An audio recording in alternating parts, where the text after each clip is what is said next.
Pernikahan itu adalah sebuah ibadah. Karena pernikahan itu adalah ibadah, berarti harus dibangun dari niat yang benar. Kenapa harus dibangun dari niat yang benar? Apapun begitu muncul dari ibadah, pasti yang namanya setan gak demen. Sesuatu yang muncul karena ibadah, setan otomatis langsung menggoda.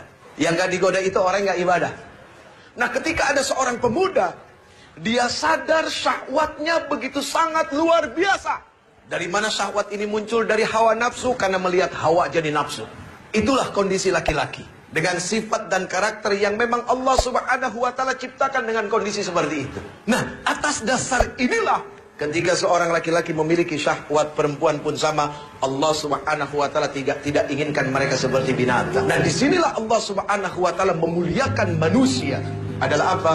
Dengan sebuah pernikahan yang bukan sekedar main-main, tapi pernikahan yang disaksikan oleh Allah Subhanahu wa Ta'ala.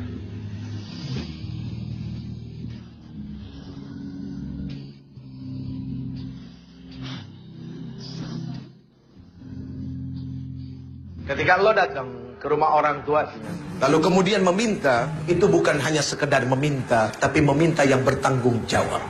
Kenapa kau harus meminta dengan tanggung jawab? Mohon maaf lahir batin. Ketika kita bicara cinta, cinta itu seharusnya melahirkan apa? Cinta itu melahirkan kasih sayang, ibu. Tapi zaman sekarang bukan kasih sayang yang muncul, tapi kasih syahwat. Sehingga pacaran banyak yang gak sehat. Jadi laki-laki yang terbaik itu adalah laki-laki yang berani datang ke rumah orang tua kamu.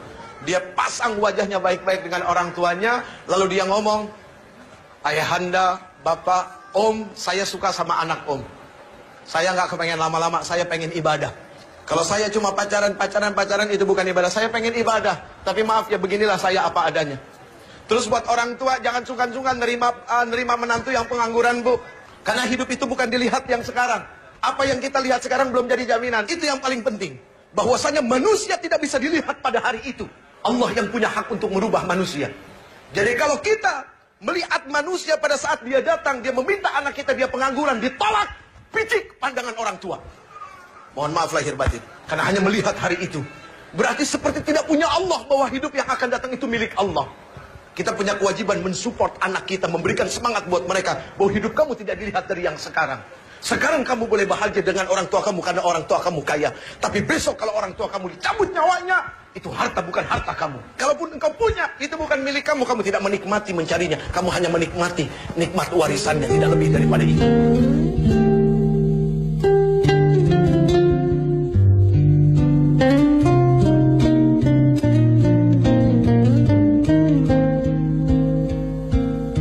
Seorang istri harus berani menuntut suami. Tapi seorang suami harus berani menuntun istri. Apa yang dituntut? Dituntutnya bukan berdasarkan hawa nafsu, akan tetapi Quran. Hak seorang istri menurut Al-Quran, menurut kacamata agama, menurut kata Rasul, apa? Itu yang dituntut. Suami menuntun, apa yang dituntun? Kebaikan demi kebaikan. Yang pertama, cintailah dia yang bisa mendatangkan kecintaan kepada Allah Subhanahu wa Ta'ala. Selesai. Kalau kamu bisa mencintai orang yang membuat kamu bisa semakin cinta kepada Allah, itulah yang akan baik buat kamu. Ketika kamu berada di tangan yang soleh, sesalah apapun kamu tidak akan dizalimi. Kalaupun dia marah karena Allah. Kalaupun dia benci karena Allah. Begitu juga ketika seorang laki-laki di tangan wanita yang solehah. Seorang wanita solehah, ketika ditinggalkan tidak akan membuat suami menjadi was-was. Karena dia amanah. Makanya yang sekarang-sekarang, yang cewek, yang cowok, kamu lihatlah pandang orang tua kamu. Kalau memang sudah cukup tua dan kamu melihat syahwat kamu juga sudah sangat luar biasa dengan pacar kamu, bismillah nikah. Bahagiakan mata orang tua kamu dengan pernikahan. Apa kamu nggak kepengen disaksikan sama orang tua kamu?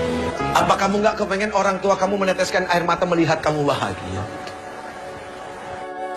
Detik waktu terus berjalan, berhias gelap dan terang, suka dan duka.